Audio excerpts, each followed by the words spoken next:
Good morning, Super Secret Breaks here for a mega review of the Pharaoh Quest theme. In this video we're going to have a look at all the sets together. We're going to do a mini review of each of the sets and I'm gonna just talk about my thoughts about this theme. Let's get started. Oh yeah, and this is not going to include the smaller sets such as the Desert Glider, the Desert Rover, and the Skeleton Mummy Battle Pack. But it includes all the other sets from the set 7305 Scarab Attack. This is the smaller set of the wave that is not promotional or battle pack, and it comes with Jake Rains, the Explorer, right here, which has a little camp right here. And the purpose of the mission is to drink coffee and cook chicken legs. And when you bored with this, you can just start digging, excavating, and ultimately you will find the golden crystal. And yeah, you will notice that there's a rifle right here. You will need it because as soon as you find the golden crystal, there's a giant scarab that is going to come out of the sand and attack you. Try to defend it. The scarab is actually, wow, it's so great. I love the fact that it is printed on these parts, and yeah, the print is beautiful. I mean, we got some bricks here, which makes no sense, and some almost Egyptian hieroglyphics. You just have to note that in the Pharaoh's Quest, none of the hieroglyphs, they're not real, okay? We can see a Lego brick here, and they don't translate to anything. So we'll see in the instruction manuals that there's an alphabet that was created from them, but the ones that are used in the sets don't match the alphabet that's given. It's only for a small mini game in the website that allows you to translate this. So yeah, the scarab is amazing, very articulated. I love the little beak at the front here, the golden eyes, the horn. I think it's a beetle scarab, if I'm correct. I love the legs, how they've been made, just with the little Exoforce arms, robot arms. And yeah, overall, quite great. I actually have the box, as it happens, for this small set, and I decided not to destroy it, but keep it for this video, and then I'll get rid of it. Here you will see some weapons. These are the items that we need to collect. There are 6 of them. So we got the sword, the helmet, the shield, the staff, and there's also the crystal here and another crystal to collect. And these are the 6 millenniums items, and we'll discuss about them later in the video. But yeah, the box art is okay. Not much to say about this. And as for the instructions, quite simple. You'll notice that in the corner there are some nice nice drawings. Almost invisible. You really have to pay attention to them. And at the end of the instructions, catalog of the sets, but we got a much bigger one. And yeah, this one doesn't come with any alphabet, so we'll go to the next set. Yeah, sorry. Quickly wanted to mention that the scarab has bricks printed here, because the idea is to say that this is a stone statue that came back to life. Just wanted to point that out. And now we go to the next set, which is set 7306, the Golden Staff Guardians. So the Golden Staff is one of the items that you need to collect. There's a nice mechanism here that allows you to push it out. It's like a flick fire missile, but a bit better. And yeah, you got a protagonist here is MacLeod. He's a mechanic and he's not very brave. So he's come on his motorbike to quickly snatch the staff before anyone gets in the way. Oh, and he also loves explosives, so that's why he's got a baton of dynamite on his motorcycle. Of course, there's a rifle. Yeah, I suppose in this film, you know, in Adventurers, Johnny Thunder was based loosely on Indiana Jones. I think here, the Pharaoh's Quest film is more loosely based on The Mummy, the movie. And here we have two guards, and they are fantastic. They are fantastic. Let's talk about them. So they actually have the same face prints, and at the back of the head there's another face print that is included. So you can pretend they are two different mummies. The shield here is a scarab, which is it's really well made. I really like the design that they went with here. And I think it's a scythe. The sword here is also quite nice. We've got the headgear that was created back in the Adventurers line. And yeah, overall, we'll see more of these torso prints and leg prints, and they're all the same across the film. So yeah, you can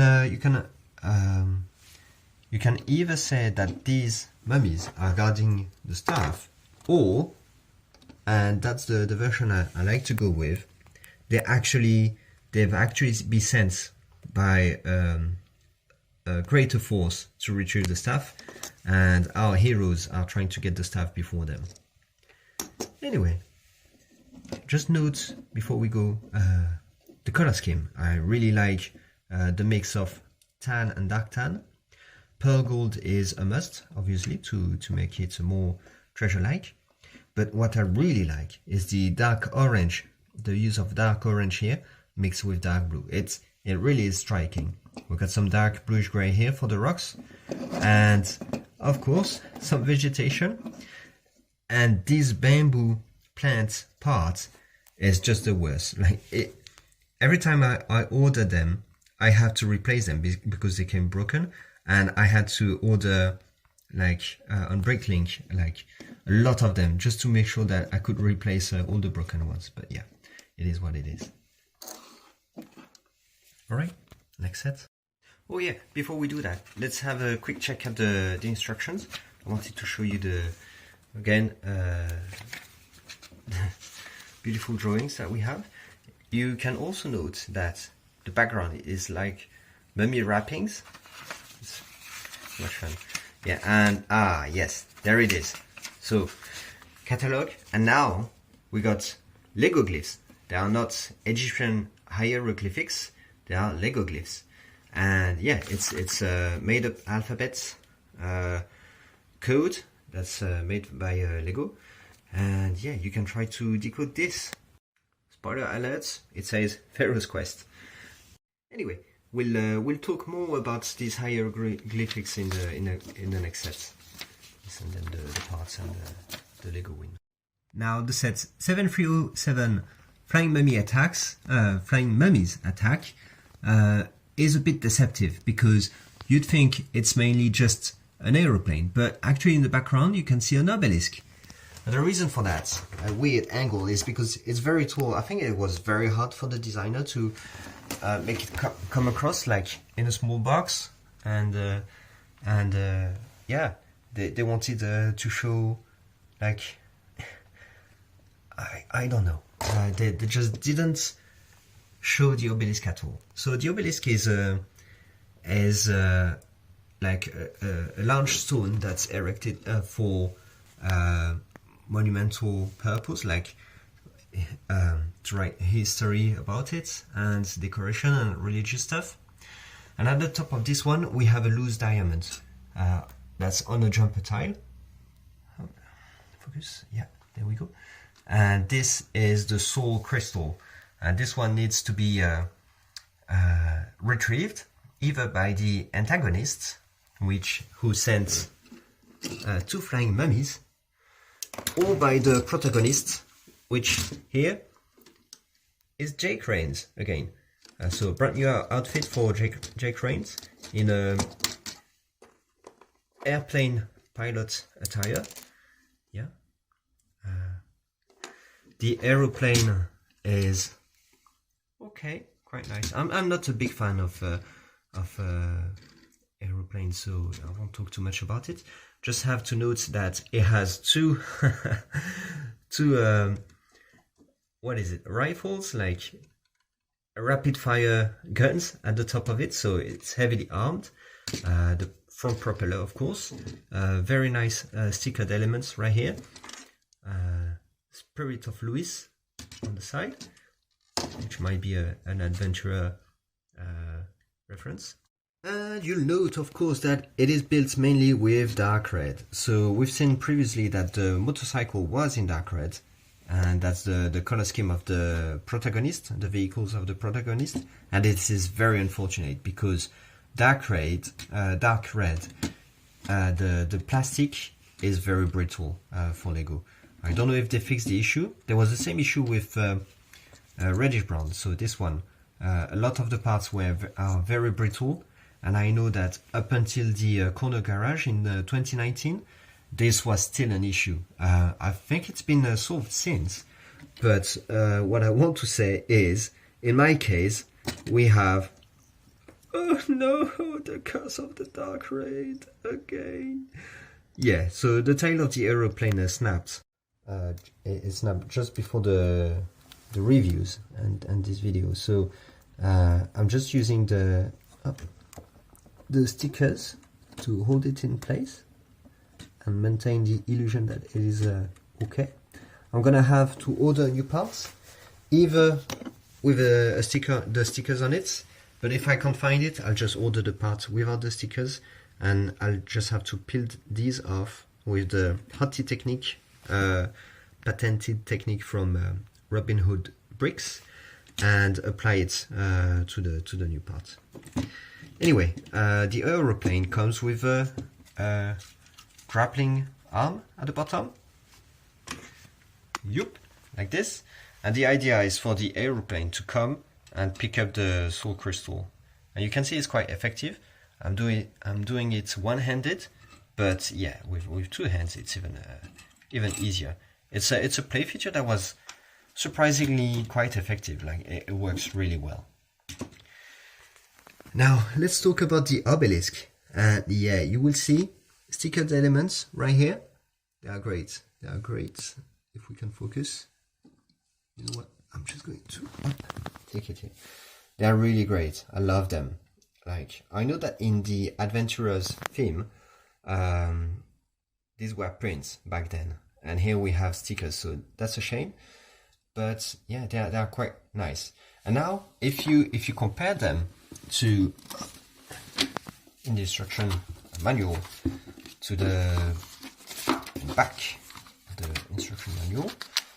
Whoops. Oh, big catalog. Yeah, very nice. Yeah. Haha, you can see it spells Pharaoh's Quest. Yeah, if you try to decipher here, you will realize that it doesn't make sense. So we have two cups, that's N, followed by a snake, S, and S. Already, that doesn't sound good. So hieroglyphics usually read from top to bottom, and depending on how they face, from left to right or right to left. Right here, they are facing this way, so you should be starting here on the right. Start from the top to bottom, and then on the left section, top to bottom. So let's do that instead, but you see it won't make sense. So we have a bird right here, and the only one we have is R, right? Then we have an I, that's an E, so Re, then a scarab, O, Rio, and then a brick, and that's where it fails. Like the brick, there's this one, which is C, or this one, which is F, but it doesn't match. It doesn't match this brick. So, yeah, I don't know, Ryok, and then double sword, that's a double I, which makes no sense, like no sense at all. And so, at first you're tricked to think that it means something, but then you realize it's not. And it's the same for the bottom, like it's all nonsense. Regardless, I find the obelisk to be quite a good design. Again, I really like the color scheme, tan, dark bluish gray, some greenery, but of course the blue, the dark blue and dark orange. It's really great. I'm not a big fan of the top. I would have preferred the top that's pointy, like a pyramid at the top, but it was done for the sake of the play feature right here. And last but not least, and even the best, this set comes with 2 flying mummies. And again, as I already said, the prince head, torso, and legs are all the same across the film. So you can make 2 different mummies by switching the face print, but actually they're the same. What differentiates these flying mummies from the mummy warriors is like the headgear and the neck attachment. So mummy warriors are like the soldiers, the foot soldiers of the army, and the flying mummies are like the elites. They come with a beautiful neck attachments that was created for this film, and it even comes with a printing. I'm not sure if, I think this is supposed to be a dark blue part, and I think the tan is painted on top of it. You can see, yeah, there's some we can see it is painted, and because the rest of the neck attachment is dark blue, I think the plastic is supposed to be dark blue, and so the tan is actually paint, and of course the dark orange and the pearl gold prints are also paint. Yeah, and the headgear is a bird shape.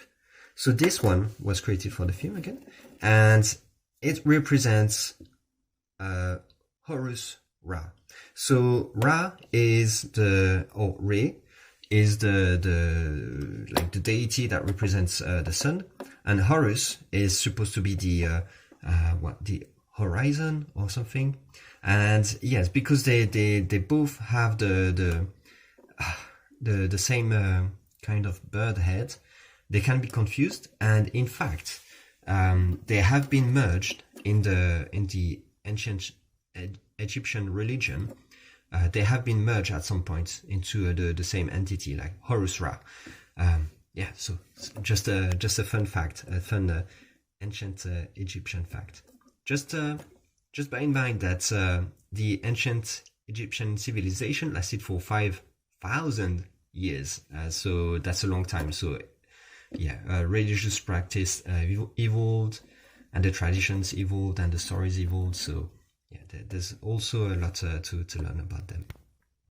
I've actually always been fascinated by the ancient times, ancient history, and ancient Egypt history is one of them. And I've even at some point started to try to learn the Egyptian hieroglyphics. So I've taken my old notebook right here. You can see that even the ink has started to fade, which is funny when you think about it, because you know it's an ancient history.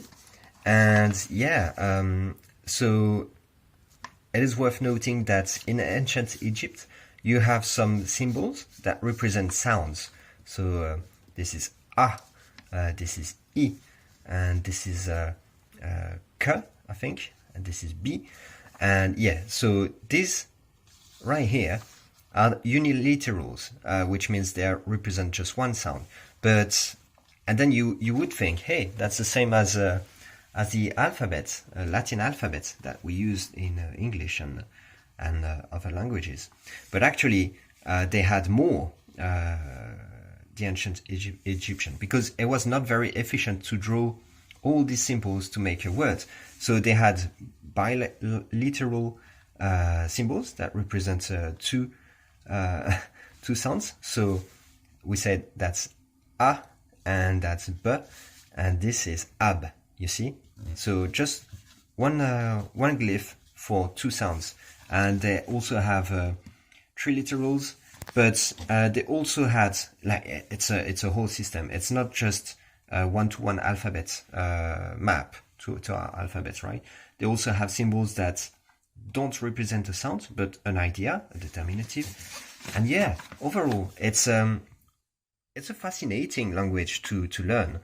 I would highly recommend you to try to have a look at it. Like try to find a course maybe online or somewhere, and try to have a go at it. It's actually quite interesting to learn. But anyway, let's go back to Lego for a moment now.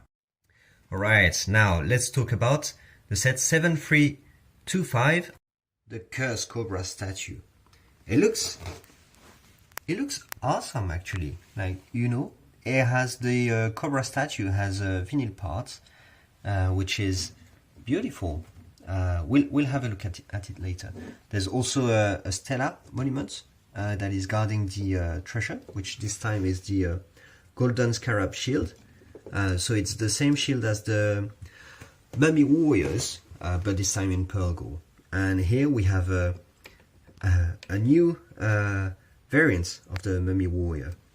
We'll have a look at it a bit more. Of course, we have our dark red vehicle right here. This time, fortunately for me, no casualties.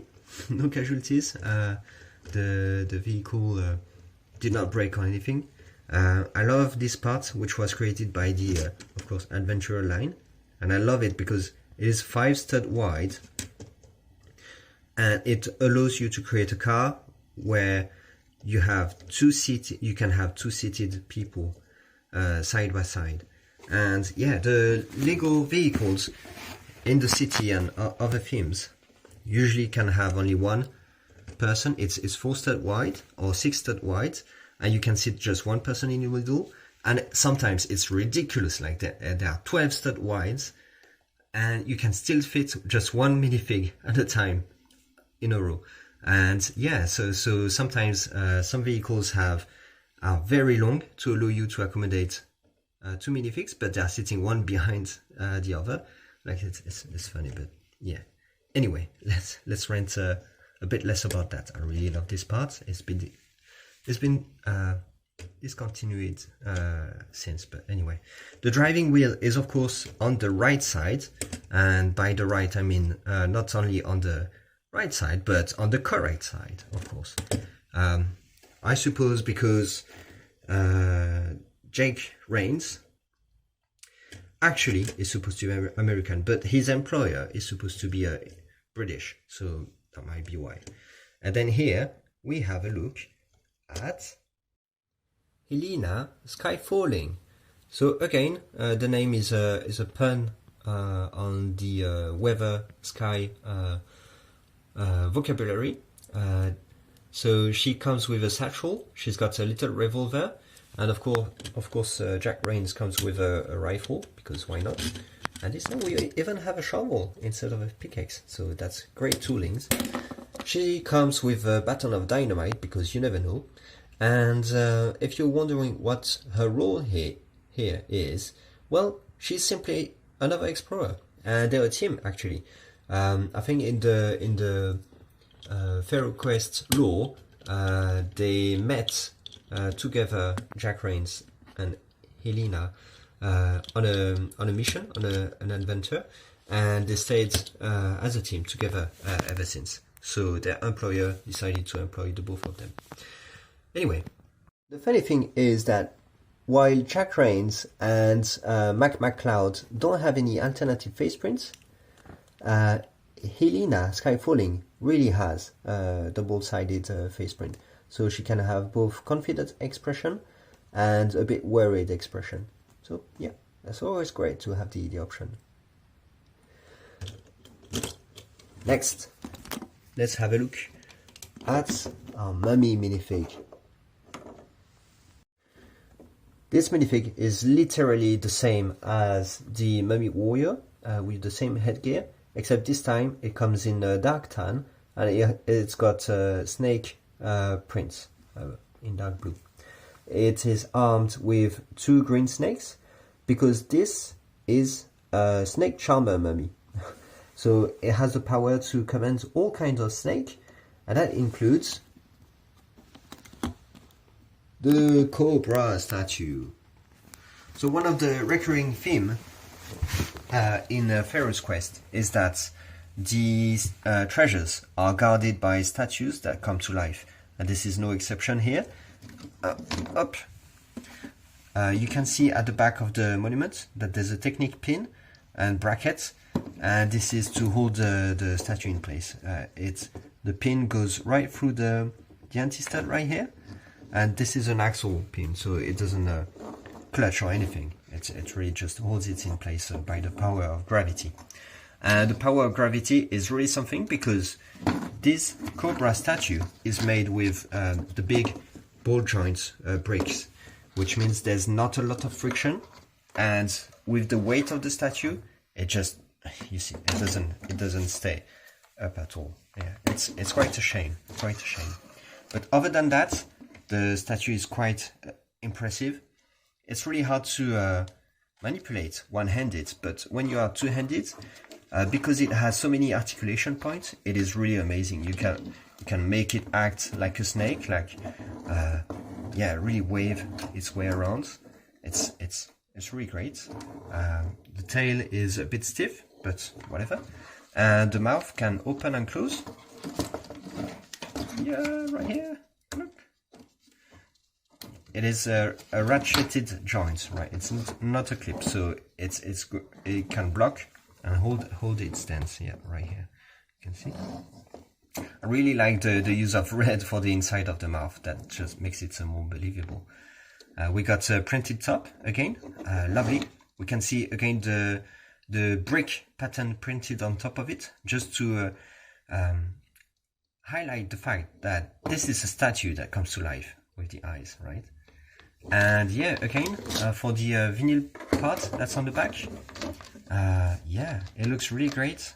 Really like the colors. Again, we got the Lego glyphs, which don't mean anything. Oh, you know what? Let's give it a try. I know on the stickers actually don't mean anything. Oh, this one doesn't have the alphabet.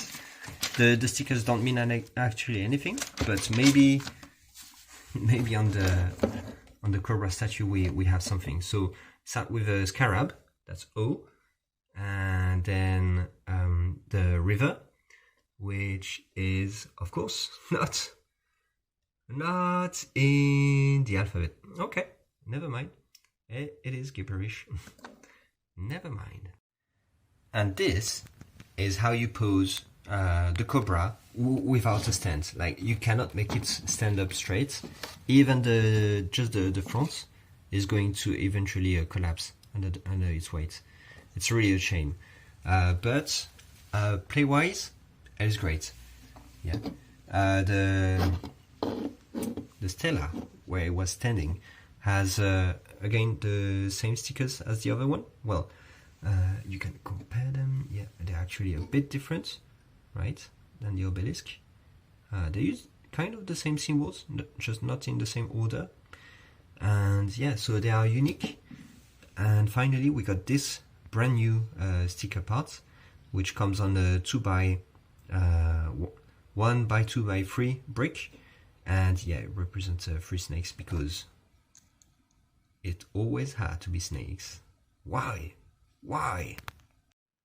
The golden shield is just slided at the top of the stela.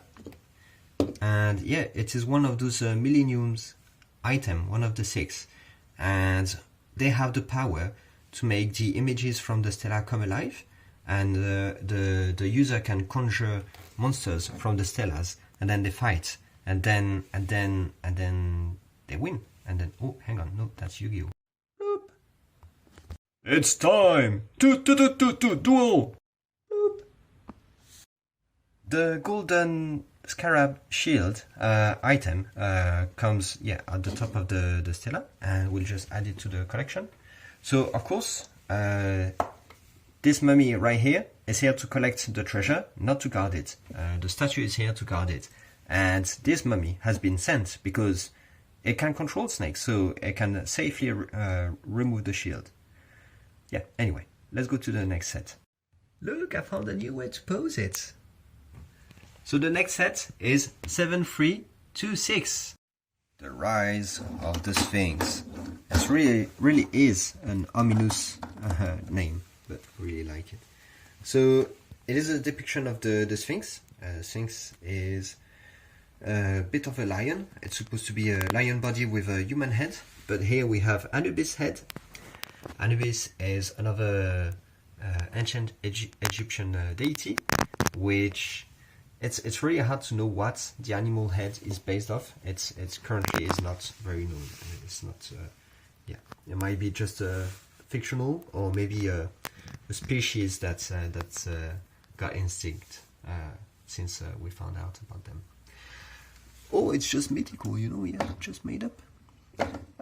Anyway, we got a vehicle, dark red vehicle, and again the curse of the dark red. No. Why did they have to pick dark red? Or rather, why did they make dark red so brittle? It breaks all the time. That's so annoying. The vehicle comes with a pickaxe and a rifle, but again, Jack Rains never uses a rifle because he doesn't know how to use them. He instead uses a baton of dynamite.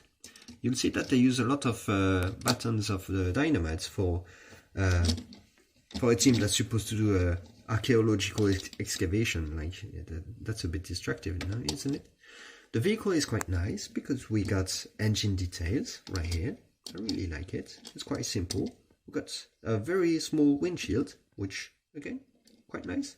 Like the headlights, which are made of this nozzle part, as well as the little hat part here, colored in dark red, that is eventually going to crack on me. And finally, the grille of the car for the air intake is made with just this little window element. Quite nice part usage. Jack Rains comes with his aeroplane pilot jacket, and yeah, that's about it. He's the same otherwise. Now the Sphinx, yeah, it comes with two enemy warriors again. So simple foot soldiers. This time, one comes with. They don't come with the shields. One comes with the sword, which is nice, and the other one with a spear. But yeah. They came here to retrieve the golden item that's missing. And the golden item is actually hidden inside. But before you can get inside, when you come close, the Sphinx rises. Roar. So yeah, the statue can come to life. It's actually a bit weird because the articulations are made with double ratcheted joints. We'll have a closer look later. And yeah, it is also quite brittle. I don't like to play too much with it because it keeps breaking on me. And yeah, to make it pose is a bit of a nightmare, but it kind of works. We got these stronger joints right here that have a tendency, I have to say, over time to weaken, especially when something heavy is always attached to it. So yeah, there's that. Otherwise, the Sphinx is quite empty. Yeah, it's just a shell of a beast, but we can see it is nicely decorated. So because it is a statue, vegetation grew over it, and we got some stelas with Hieroglyphs that mean nothing. I'm not going to take the Hieroglyph alphabet map because that would be another disappointment, a bitter one for sure. And finally, yeah, each side is different, by the way. And finally, we have the Anubis head with the Pharaoh headdress. So quite a regal figure right here. I really like how it is made. The trans-red stud here for the eye is stunning. Like there's a mix of light and darkness and shadow and reflection. it's just perfect. You can faintly see it, but it's subtle. And yeah, it just makes the impression that the statue really is threatening. Oh, see, we can incline it a bit forward, like when he wants to play. Front the ball, front the ball, front the ball. Good. Gonna fetch it. And yeah, we can open the mouth at the bottom, which is full of teeth, because mouths are made to eat, but the statue cannot eat anything. Well, it can munch on them, but it cannot swallow anything. There's nothing to pass them anything inside. Overall, quite a nice build. It's a bit skeletal, and yeah, I'm not a big fan of it, to be fair. Not a big fan. Yeah, maybe because I expected the Sphinx to really look like a Sphinx, but here it's a bit exaggerated. The statue comes to life part to guard the treasure.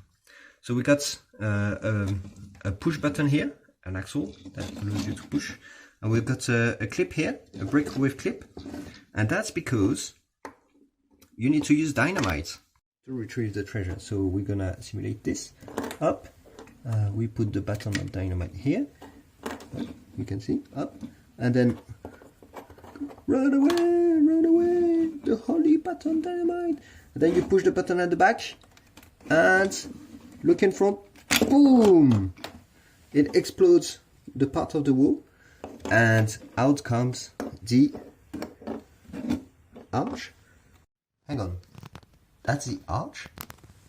That's not right. That's supposed to be Indiana Jones, not the mummy. Anyway, and so this arch is quite exquisite. Like, you have yellow parts that makes it regal, pearl gold parts for the handle and the scorpions. Ooh, really like that scorpion part. And of course we have the golden sword, which is clipped to this part forever. Anyway, and inside it's quite empty. We can see the decorations here. I think it should have been made dark blue brick here. I think it's a miss instead of dark, but yeah, whatever. That's just me. We got nice not printed stickers again. Unique stickers, and inside is just one of those rail bricks that allows the plate with rail to slide inside. So yeah, I think some will argue that without the and it's quite easy to reset the wall because it has dark blue jumpers right here, so you just have to slide up the wall back here.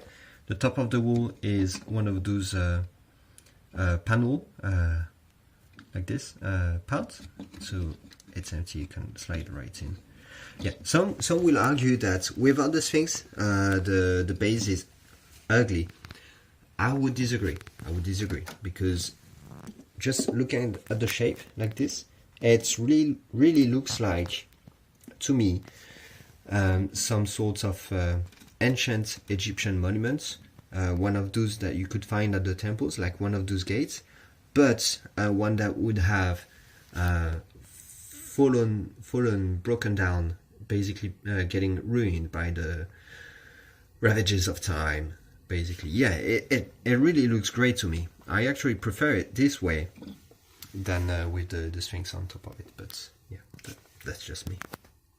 So I just remembered that Anubis' head is supposed to be a jackal's head. I don't know why I said it's based on an animal that we don't know about. I don't know. I've read something like this, so maybe we think it's a jackal, but could be something else. Or I'm confusing it with one of the hieroglyphics. That's entirely possible. Just wanted to correct it.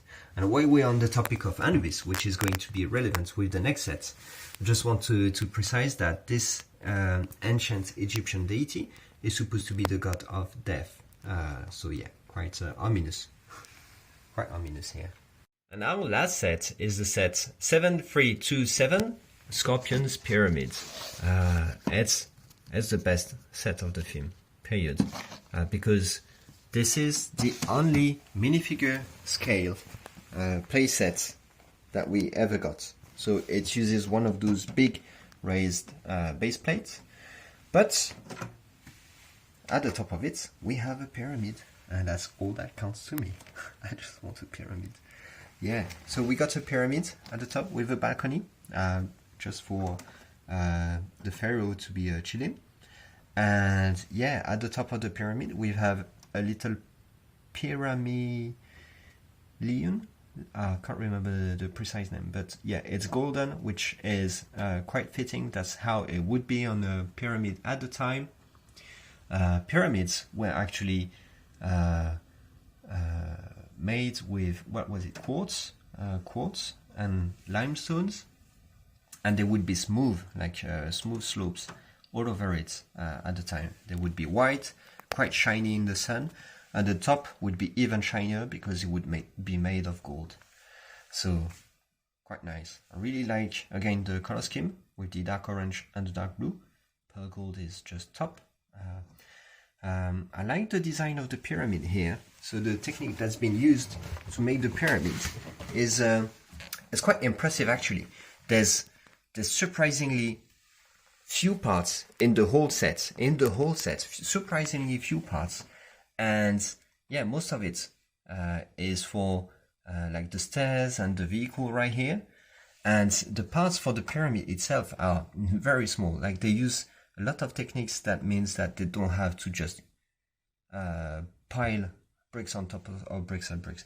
So we have one row of slopes followed by one row of bricks. And this design allows it to have, I don't know, it's extraordinary because here you can see it's slope after slope after slope. So you do have this slope triangular shape, but on the front you have, yeah, it's different. It gives you basically the two flavors of the pyramid, like the sloped smooth pyramid that you would have had at the time, and the ragged the stepped pyramid that you would have nowadays once the limestone has been stolen away or removed or broken. Or it could be one of those prototyped pyramids, which were stepped pyramids, the mastabas. Yeah, well, there's so much to unpack about it. Yeah, really like it. You can hear, you can definitely tell. There's a sticker part at the top right here. Again, gibberish. So disappointed about that. We have an entrance right here. And yeah, we have a door, a stela that seals the pyramid closed. More stickers on slope elements, not great. We got a stela right here. So just to note, worth noting that stelas like this would be erected. They're either there for religious purpose, for decoration, or even law. Like some laws were written on stelas and erected just to tell people about it. And of course, people didn't know how to read, so that was pointless, wasn't it? More stelas, more stickers, decorated stickers right here. And these are name tags, I believe. So they look like the cartouche that would be used for name tags. So these would be the names of the pharaohs that are buried here or important in some manners. It continues on the side, right here. We got a little building right here that we'll look closer later. Yeah, come back to the side of the pyramids, and on the side you have noticed that it's using plates that have been inclined, and it's not like they are. Let's turn it around. By the way, Scorpion's pit right here. Yes. So we can see here that they are pinned in place, but they cannot be opened. So it's purely just to make the slope smooth and to avoid having to use lots of bricks, tons of bricks. So we have a compromise of a design that makes compromise for the number of parts and the look, but I think it's great. It's brilliant. Now the top part is just the balcony, and we got a little section right here that is supposed to be a trap. So we load rocks in here, and then there's a little axle right here that we can just pull, and it's going to make it fall. We'll demonstrate that later. Here we got another stela inside. We got a little mechanism here that we'll demonstrate later, and the stela comes with a rock jewel. I don't know what it is, maybe just treasure, and some stickered elements to describe what it is. Right here we have the 6 golden treasure, so that's the headgear of the Pharaoh. And yeah, this time it comes in pearl gold and is printed with dark blue, really nice. This stand is actually quite funny because this is one of those bracket parts, and then you put a round brick and then a head brick, and it's upside down, so that means you can't actually just clutch the headgear to it. It's just loose there. That's it, actually. Yeah, it's empty. The rest of it is empty. Might be a bummer for some, definitely. We can see some mechanism here there to open the door at the front. We're gonna demonstrate it again a bit later. But yeah, just wanted to show you the inside. The inside is a bit empty. It's a bit of a disappointment because this is an adventure theme, like not an adventurer. It's not the adventurer theme, but it is Pharaoh's Quest, and it's supposed to be about adventure. So you would have a challenge like jump across a hole, and actually there is a hole here in the base plate, but it's sealed shut. Like there are this is a big plate on top of 2 other plates, so that's a brick thick high, and it's covering the hole right here. Same here, covering the hole right there. And because of the way the pyramid is built on top of it, this cannot be removed, so you cannot access these pits. It's such a shame. Why use a raised base plate and not use like everything, all of its features to the full of its potential? It annoys me. So you could have a pit that you have to jump above it. You could have flick fire missiles that can shoot darts at you when you pass by. Of course, you have the trap door that's going to make rocks fall on top of you. That's okay. But yeah, the inside of the pyramid is a bit disappointing to me. Not much else to say. Oh yeah, forgot to mention. So we have Horus Ra or Re here, the head, stickered element, another stickered element right here. This time it's Anubis, and yeah, you just have to turn it around. So this side, there's nothing to say about this. There is an obelisk, and this time it's complete, not like that one. And by complete, I mean it has a pyramid at the top, so it's really great. Again, more stickers elements, Anubis at the top, more gibberish, and finally just a name tag here. So yeah, not much to say. There's no stickers on this side, just one sticker here, and you can see that my stickers are starting to peel off. So I'm going to have to use the patented hot tea technique from Brick Robin Hood to detach them, clean them, because you can see that they have attracted a lot of stuff. Then reapply glue on them and reapply them on the Lego. I have to do that. Didn't do that earlier because I'm actually running late in my videos schedule, so trying to go a bit faster.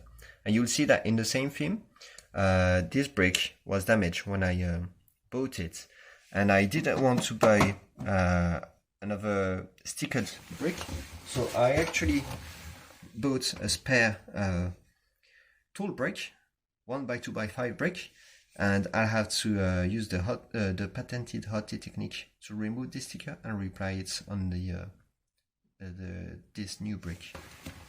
Yeah, such a shame. Actually, there's a bit of damage on the base plate itself, but yeah. On this side, so yeah, the obelisk and a snake pit, because why not? Why not use some snakes? And yeah, that's it. Then two little obelisk right here, and then some stairs. I don't know why we have some tiles here, but looks good. The stairs leads up to the stair. We'll go through the features at the end of this segment. I want to go through up the vehicle first. So another dark red vehicle. This time this one didn't die on me, so I'm happy about that. It comes with Jake Rains again and Mac McCloud, and these two minifigs are nothing new, like the same minifigs that we've seen before. We've got a Gatling gun at the top of the vehicle, so just to show that they mean serious business. I mean, they're supposed to be fighting an army of mummies, undead, an army of undead, right? The army of the undead. But yeah, so they come with a wrench, because Mac McCloud is not a fighter, not a warrior, not an explorer, not an adventurer, just a mechanic. And of course the baton of dynamite. That is going to be used actually. We'll see it later. Just want to note that this part, which was present in the first vehicle that we've seen, yes, this part, this front part is actually quite nice. It's a brick with detail, and yeah, it is just worth noting. And that's it. We got a pickaxe and of course a rifle that nobody uses. Jack Rains comes with a binocular and pistols. And they don't come alone. They're actually accompanied by Professor Archibald Rains. So yeah, this is the employer of our team. He's a professor that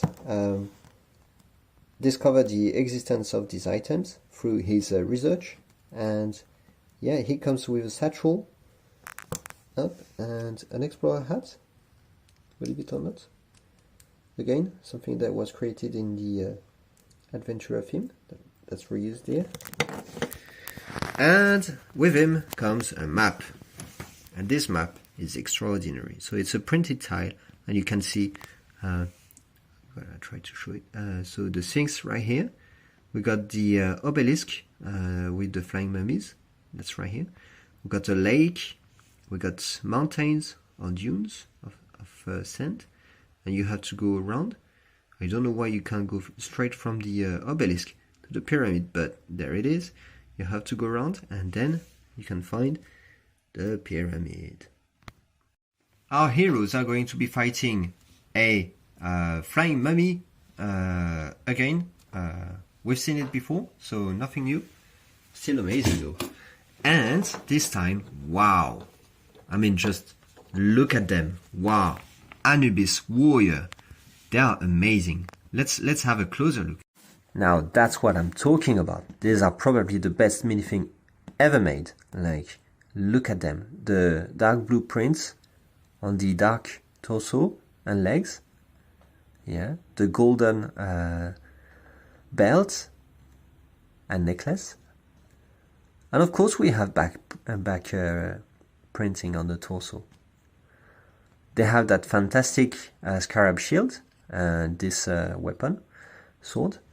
And as for the head, it actually is not a helmet like the other ones. It's actually an Anubis head, molded. It's one mold. Comes with red eyes. And yeah, it's so amazing. So amazing. I love this minifig. Enough gushing. Now let's talk about the elephant in the room, the scorpions. I'm not a big fan of the scorpion, to be honest. I'm missing am I missing something here? I don't know. No, this is not supposed to be here. That's why. Okay. So yeah, we got prints here again. More gibberish. They mean nothing, but it's nice. More brick patterns on the clothes, just to remind you that this is supposed to be a statue. The head prints with eyes, again, is excellent. And I mean, look at the prints here. Look at the print there. Yes, they're different. Every print is different. It's amazing to see how many different prints we have in this set, in this line actually. So the Scorpion has 8 legs, which feels wrong. I'm actually missing 2 of these because I was missing all of them, but I had to order them.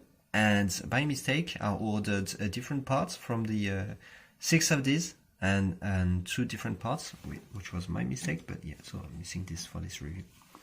The claws are articulated with a ratcheted joint. So at the base here, yeah. And we got a pin, technique pin right here that allows you to rotate. So there's quite a lot of articulation, but because the arms are so small in the front and the pincers are so big, it's not actually possible to orientate them a lot. The tail is also double ratcheted joint, yeah, and yeah, we got this this sword with clip at the end, and I don't like this part because it just like the clutch power of the clip is not great, keeps falling off. So yeah, and this Scorpion is supposed to be up, mounted on the top of the pyramid, just like this, I believe. Let's check. Is it supposed to be mounted on the top like this or all the way? No, yeah, just like this. Oh yeah, and it's a Scorpion, so it's supposed to be going down like this. But yeah, and the pincers are supposed to be inside, covering the entry. Yeah. Oh, good. You know what? I'm gonna have a look at the catalog now because we have a big one available to us. So we've seen, yeah, the Scarab Attack, the Staff Guardians,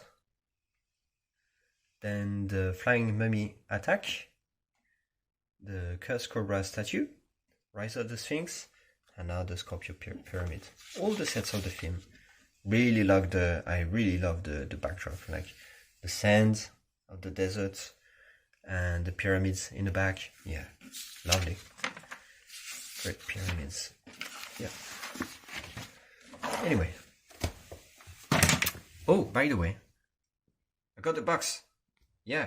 So I got the box of the pyramid, which, because right now on the second-hand market, it's valued at 200 USDs. It's quite an expensive set. Decided to keep it. If I decide to sell it, it's gonna help keep that price up. And yeah, we can see the characters on the top. And spoiler, there's an extra minifig, but we'll discover it later. I'm not finished with the segment of the video for the Scorpion Pyramid. We have to see the action features. So yeah, the art on the box is quite nice. Here we have again a reminder that you need to buy all the sets from the film to collect all the items. Yeah, the actions included in the set are right here. So let's go through them. So what I really like about these stairs is that they're not just like big imposing stairs for the sake of it. They are actually a feature. So if your explorer tries to climb up the stairs, the first thing that's going to happen is, step back please step back, is you're going to rotate the little cones on the side and it's going to open the stairs, block the entryway, and you're going to have to fight a Scorpion. Good thing you have a revolver, Jack Rains. Pew pew pew pew pew pew. Blah. Anyway, now you can climb up the stairs, and then you will realize, hey, there's a pit here with money, and this is not any money. It's the chrome gold coins from the olden days, like the good old days, like the best coins ever. But they're guarded by 2 Scorpions, so yeah, better not to go in there. Now, assuming we avoid the Scorpion here, and yeah, I have to be honest, this pit of snakes is useless. Like, it's not threatening at all. It would have been better to have them in a pit that you have to jump across. But yeah, I suppose if you have the snake charmer mummy, then you can make them jump out of the pit or something. If you want to open the door, you have seen the mechanism at the back. You just need to turn these knobs right here up like this, and on the two sides. And you can see that if you want to close it, there's no stopper, so you have to be quite smart in the way you close them, just to make sure that it looks okay when they're fully closed, right? And the way the stickers have been applied here just makes the face of Anubis look a bit derpy, if you ask me. But yeah, 2 stickers to apply here. And I had to fix them to make them look that derpy. I mean, they were worse before that, so can't get them much better than this. Anyway, you will then be able to go inside the pyramid, and we'll just have a look at the mechanism. So we have one of these Technic rails on a plate. Focus. Right here, yeah. And when you turn the knob, you see, it's going to open the gate just like this by turning the... let's have a wide shot where we can see the action. Yeah, like this, you see? Yeah. So then your explorer comes in, and unsuspecting, you're going to release a trap on them. Bloom! And now they're dead. Or something. I don't know. You make up your own story. So you get inside, you get the golden headgear, and you're good. And then you can take this treasure, and that's it. That's the end of the mission. But if you are too greedy, and try to go on the side, and try to see if there's a treasure there, maybe, then just like McCloud, you're going to put a button of dynamite here on the brick with clip, as we did before, right? And then the mechanism on the side is going to activate right here. Whoop. And you need to push down, up, and the wall is going to crack open. So again, I'm gonna show it up from the front this time. Up, you press down, up, and it breaks open. I can actually remove the panel right here so we can have a better look. Yeah, you can see it's really a simple mechanism, right? You have plates. So actually this pit is being used for the feature, right? So yeah, you just press the button here, whoop, and it's going to push the sarcophagus that's inside. That's going to pop the wall open. The wall was mounted on the jumpers. Up, and you can see inside Technic beams. Up, right here. They just push like this, and we have ties on the bottom. Now that's sarcophagus. Again, it looks quite nice. We've got some glyphs at the bottom. Yeah, I love the combination of dark orange and dark blue. I said it again, but yeah. And when you open it, oh no, there's a pharaoh inside, or rather, the mummy of the pharaoh. So in an actual ancient Egyptian sarcophagus, you would have your pharaoh, the mummy of your pharaoh, resting with the headgear on, and they would be in mummy wrappings, but also in a lot of jewelry and beautiful attire, just to make them presentable for their passage to their afterlife. And they would have a golden mask on top of them. And so this mummy here, I'm not sure how the designer want us to play with it. Is this supposed to be the Pharaoh's quest once revived? The Pharaoh's face once revived? Or is it supposed to be the resting face mask, golden mask? But you can then use the alternative face print, which is like regular mummy face print.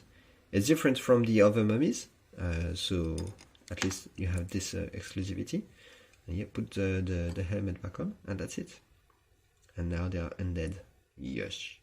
going to rule the world. Maybe. And that's it for the sets. Now we're going to have a look at the sort of balance of the theme in terms of locations, break-built monsters, antagonist minifigs, vehicles, and protagonist minifigs. And I gotta say, it's pretty well balanced. I mean, we have 6 locations, so every set has a location, a monument to sack. I mean, to explore, including the smallest one. Even if it's a camp, I think it's a must-have to have a camp in an adventure theme. It's quite good. Those telas with the help of the stickers and that beautiful color schemes.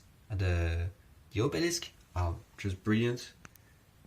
This might be the most simplistic one, but you could remove the jumper here and transform it as you wish, as a throne. Like it's really great. I love the versatility of the set. Whatever. And yeah, this again, I really like it. If you have bricks of your own, you could complete the top of it and make an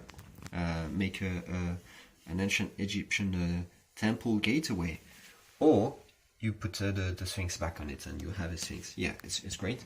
And of course, the best of them all, the pyramid. Yeah. It's not perfect, as I said. I think the inside of the pyramids could use for more adventure stuff, action stuff, like pits that you have to jump above. I mean, there's not much to add. Like even if you want to keep that outside, you put like a little bridge here and some way to access this area. Like yeah, you can add some stuff like a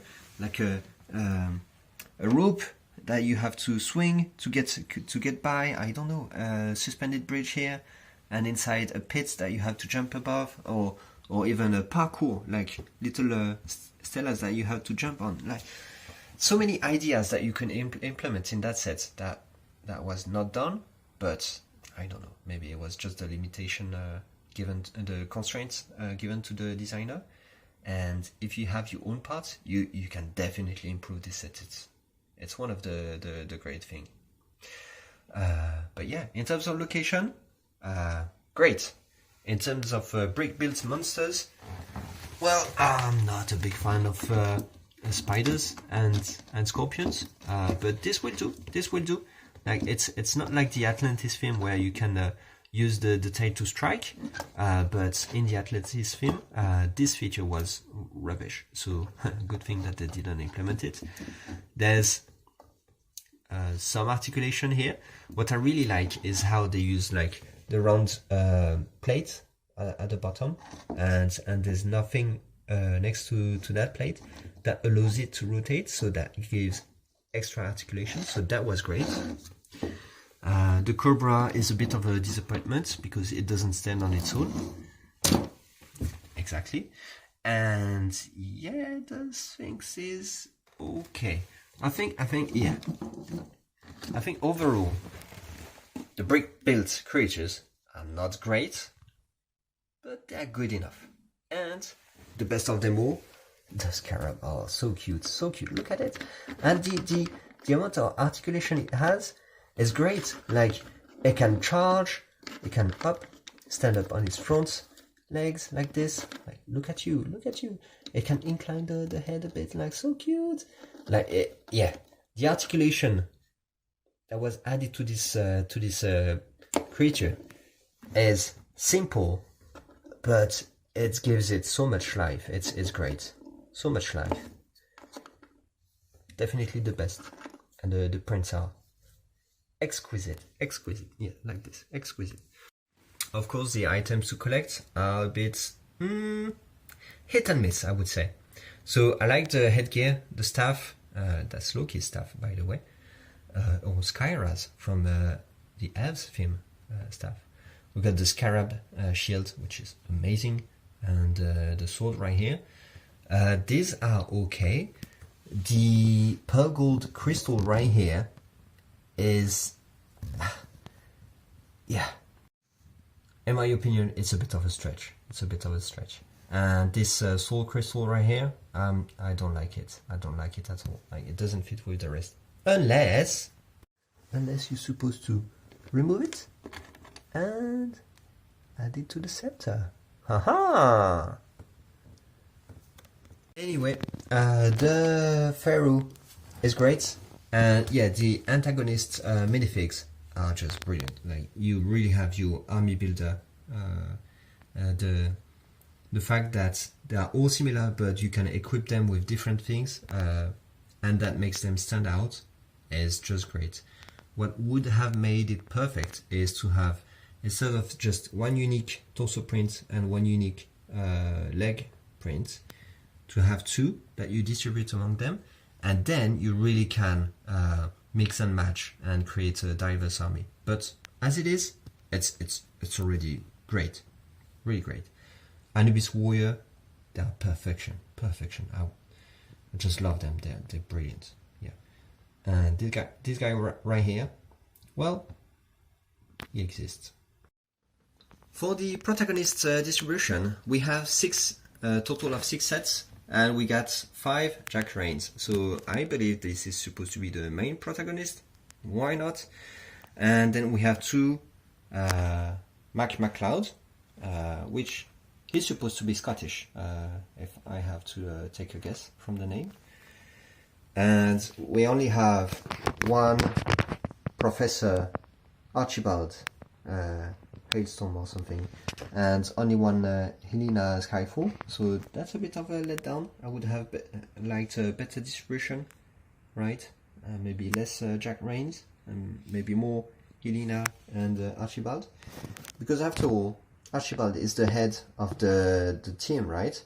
You can only get him in the most expensive set, and Helena is supposed to be the partner, like part of the team, explorer team of Jack Rains. So you could argue that instead of having 5 Jack Rains and 1 Helena, you could have at least, I don't know, 3 Helena and 3 Jack Rains.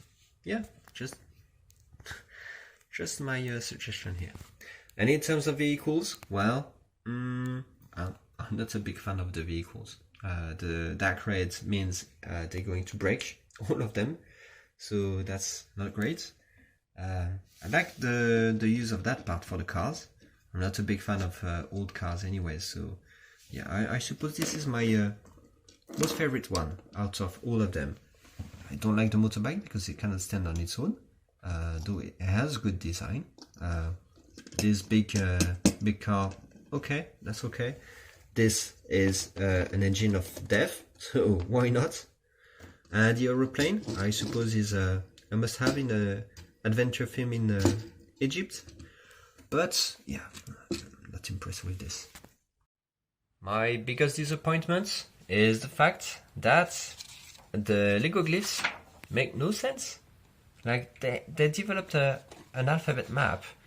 Like, why didn't you use it to its full extent on the stickers and on the Brickbit monsters? Like, this eludes me. Like, Ninjagon is something that they made work, right? Why couldn't they do the same thing here? Anyway, in any case, that's it for me. I hope you enjoy the video. Please leave a like if you did. I post new content every Wednesdays and sometimes on Saturdays. So click the subscribe button if you want to see more content like this. Thanks for watching. Bye bye.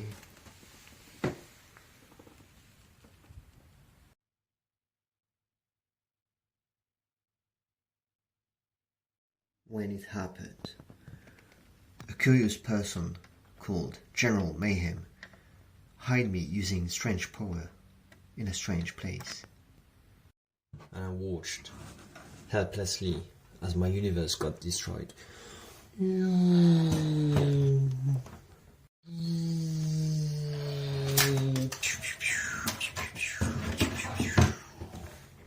Alright, let's all the bags in the container, quick. Quick, quick, quick, quick, quick, quick, quick, quick, quick, loading the bags in the container, quick, quick, quick.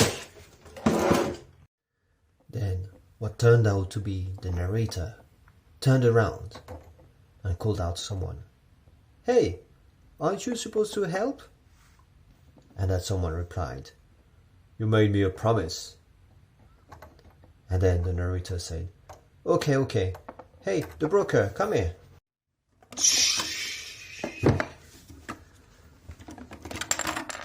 Here we go! As it turned out, the broker had the power to materialize new stuff. Here we go!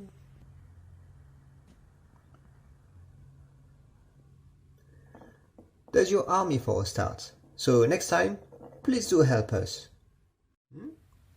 Where's Baron Mordo? What do you mean, Baron Mordo? Yeah, for strange reasons, Baron Mordo was here. But he disappeared, so I guess that's okay. What a mistake to make. He's not supposed to be here, Don't you understand the consequences, That should be fine. That should be fine. Shall we go now? Yes, here we go, Now, I'm going to put these sets on for sale, See you later, narrator. And just like this, just as suddenly as they came, they went. Then General Mayhem used her strange powers again. Oh no. And they abandoned me, just like this. Bye bye.